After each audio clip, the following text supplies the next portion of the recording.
The ability to love ourselves is a crippling adventure that is sometimes almost realized, but more than often is overlooked or forgotten. When we self-love, we are creating the most powerful form of love that the universe desires and wants.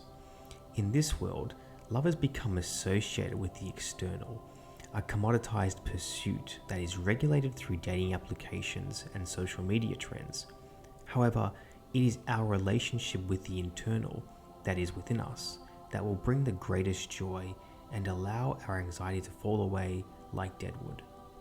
That is not to say that we should give up on relationships or dating, but it simply means to come from a place of being grounded, with our feet firmly placed on our territory, proudly admitting that we are a work in progress, and that we have no business in simply finding someone who will fix or attempt to repair us.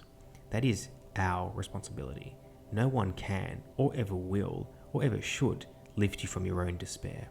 That is the will of each individual, an act of gratitude for the self-love we must first openly acknowledge and then accept. Have you ever been so busy during the day, working, that you forgot to check your phone? That feeling of non-attachment is exactly the type of attitude we must adopt, focusing on our mission, our purpose, our internal drive, to become better at whatever it is we are striving to achieve, and in the process to become better people. Loving ourselves is taking instant responsibility for our own well-being.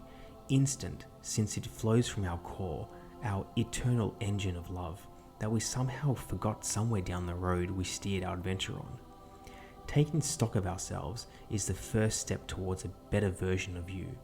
As Jordan Peterson outlines in his 12 Rules for Life, stand up straight with your shoulders back. Be prepared, or better, prepare yourself to take on what's in front of you and what's coming towards you.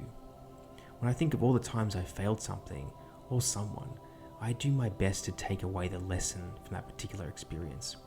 What did I do wrong? How could I have made things better? But other questions that might get overlooked: what did I do that was right? How has this experience made me a better person or put me in a position of learning? We are often so hard on ourselves about failures that we negate every single event that led to the failure.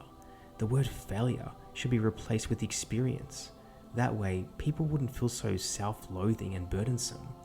The reality is, you're important and part of this process we call life.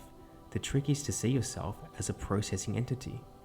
This life is teaching me so many things that it's up to me to extract the meaning and allow that meaning to guide my next steps. When we can see meaning in the unfolding around us, our perspective changes. Instead of looking at ourselves as the one who is suffering so much, we start seeing that the very person next to us is equally suffering. This doesn't diminish your suffering or my suffering, but it simply means that we are all a work in progress. That is the beauty of life, that we are born to experience and to work on ourselves. That is the gift of life, to come to an awareness that permits us to take action, to take responsibility for our life. But in order to realize this, you first must understand the fundamental step, which is self-love. Take the first step, and the rest will flow as a river does to the sea. Thank you for listening.